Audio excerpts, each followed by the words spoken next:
History I کے پیارے دوستو، السلام علیکم۔ میں ہوں فہیم جلال۔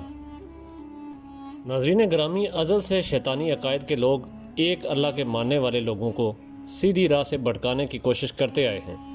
اور اس کے لیے جس کردار کا سب سے زیادہ شیطان نے استعمال کیا ہے وہ ایک عورت تھی، اور یہ عورت ہی تھی جو ایسی قوم کے شرک و کفر کی وجہ بنی جن کی ہدایت کے لیے انبیاء کرام اتارے گئے، اور اس کے ساتھ ہی بنی اسرائیل کی قوم شان و شوکت اور قدر و منزلت کا ایسا زوال شروع ہوا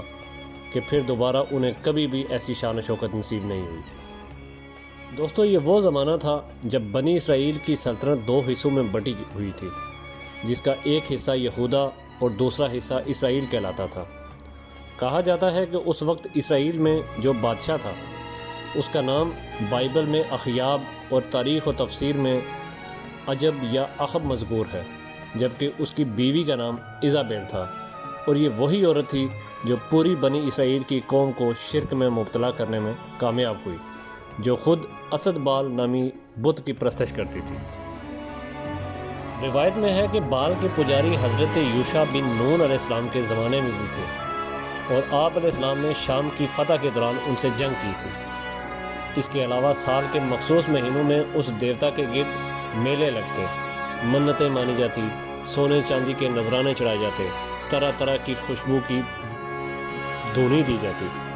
یہاں تک کہ اس کی قربان گاہ میں جانوروں کو قربان کیا جاتا، اور خاص موقعوں پر انسانوں کی بھی بھینٹ چڑھائی جاتی۔ ناظرین گرامی، یہاں دلچسپی کی بات یہ ہے کہ عبرانی اور سامی زبانوں میں بال کے معنی آقا، مالک، پروردگار اور سردار کے ہیں، اسی لیے عرب کی خواتین بھی اپنے شوہروں کو بال کہتی تھی۔ بعض محررین نے لکھا ہے کہ حجاز کا مشہور بت حبل بھی بال ہی کا ایک شکل تھا، حتیٰ کہ اس کی نحوست پر قرآن کریم میں بھی ارشاد باری تعالیٰ ہے۔ اور الیاس بھی پیغمبروں میں سے تھے، جب انہوں نے اپنی قوم سے کہا کہ تم ڈرتے کیوں ہو؟ کیا تم بال کے پجاری ہو اور سب سے بہتر پیدا کرنے والے کو چھوڑ دیتے ہو؟ ناظرین گرامی، یہ آیت مبارکہ اسی واقعے کی طرف اشارہ کرتی ہے جس میں ایزابیل نامی عورت نے پورے اسرائیل کو بال کی پرستش پر لگانے کا کام انجام دیا، اور بال کے نام پر ایک بڑی قربان گاہ تعمیر کر کے جانوروں کے ساتھ ساتھ انسانوں کو بھی یہاں پہ قربان کر ڈالا۔ یاد رہے کہ ایزابیل کوئی عام عورت نہیں، بلکہ 9ویں صدی قبل مسیح وہ فنیشین شہزادی اور بادشاہ اعتبال کی بیٹی تھی۔ فنیشیا اسرائیل کے شمال میں واقع ایک ایسا شہر سمجھا جاتا تھا جو روایت اور عقائد کے پیروی کرنے میں کسی کی کو خاطر میں نہ لاتا تھا، اور اسی پر کنگ اعتبال نے حکومت کی تھی۔ کنگ اعتبال نے جب اسرائیلی سلطنت کو ٹوٹتے ہوئے دیکھا تو بہت پریشان ہوا، اور اس سلطنت کو پرامن بنانے کے لیے ایک ہی خط نکالا کہ یا مقرر کردہ اسرائیل کے بادشاہ کے بیٹے احب اور فنیشیا کی شہزادی ایزابیل کی شادی کرا دی جائے۔ لہٰذا کچھ ہی عرصے میں دونوں ٹوٹتی ہوئی سلطنتوں کے درمیان کچھ حد تک امن ہو جائے گا، لیکن شادی کے بعد بھی ملکہ ایزابیل نے بال کی پوجا نہیں چھوڑی، جس کی وجہ سے اسرائیل کے قصبے کے لوگ اس عمل سے ناراض ہونے لگے، لیکن وہ پیچھے نہ ہٹی، بلکہ خود لوگوں کی طرف بھی حملہ کرنے لگی اور ان کو اس پہ مائل کرنے لگی تاکہ وہ بھی بال کی پرستش کریں، اور اس کے لیے وہ اس حد تک گزر گئی کہ 800 نبوت کے جھوٹے دعوے داروں کو بھی لائی جو بال کی عبادت کی حوصلہ افزائی کرتے اور بال کے جھوٹے پیغامات انہیں پہنچاتے، اور ساتھ ہی چونکہ دین حق اور انبیاء کرام کی بہت بڑی دشمن تھی، لہذا اس نے بہت سارے انبیاء کرام کو بھی شہید کر دیا۔ ناظرین گرامی، یہ وہ دور تھا جب ایک ہی دن میں کئی انبیاء کرام کو شہید کر دیا گیا، اور اسی سبب سے اس وحشی قاتلہ کی دہشت تمام بنی اسرائیل میں پھیل گئی، اور آہستہ آہستہ سب نے بال کی پرستش شروع کر دی۔ بنی اسرائیل وہ واحد قوم ہے جس پر سب سے زیادہ انعامات کی بارش ہوئی، سب سے زیادہ ان کی ہدایت کے لیے پیغمبر آئے۔ اس کے باوجود یہ لوگ ذرا سی لالچ یا ڈرانے دھمکانے پر اپنا ایمان بیچ ڈالتے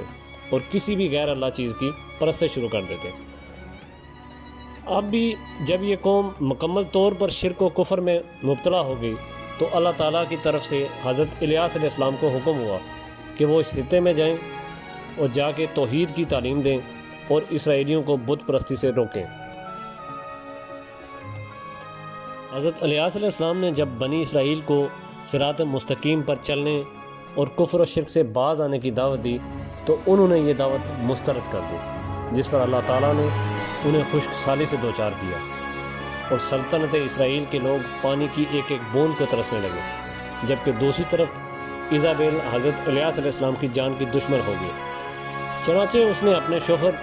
اخیاب کے ذریعے ان کے قتل کا فرمان جاری کر دیا، لیکن حضرت الیاس علیہ السلام اللہ کے حکم سے ایک غار میں جا چکے اور کچھ عرصے بعد اللہ کے حکم سے ہی دوبارہ ظاہر ہو گئے۔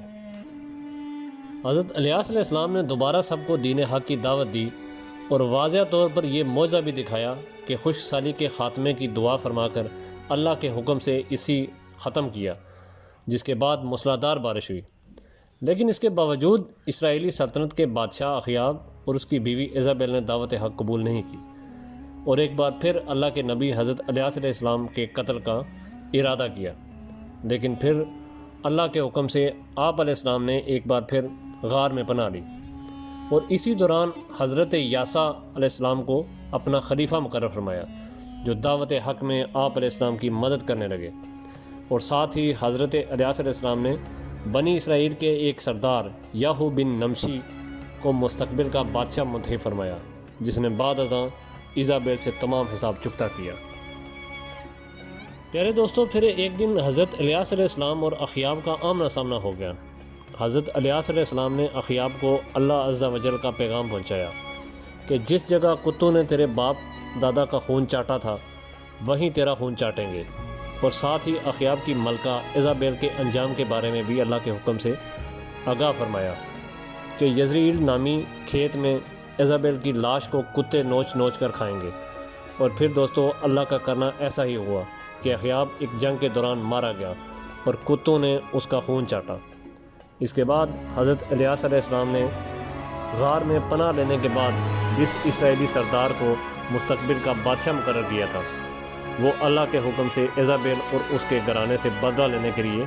خود کو تیار کرنے لگا۔ اس کے لیے یاہو نے اسرائیلیت کے بدکردار بادشاہ یورام، جو اخیاب کے پہلے بیٹے کے بعد بادشاہ بنا تھا،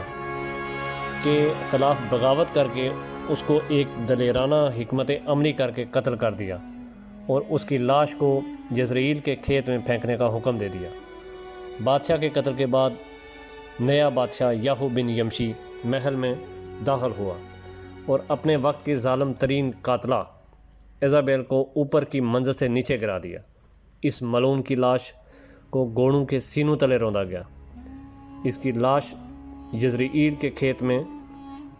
بغور و کفن پھینک دیا گیا، اور کتے اس کے گوشت کھاتے رہے، نوچتے رہے، اور یہ حضرت الیاس علیہ السلام کی پیشن گوئی پوری ہوئی۔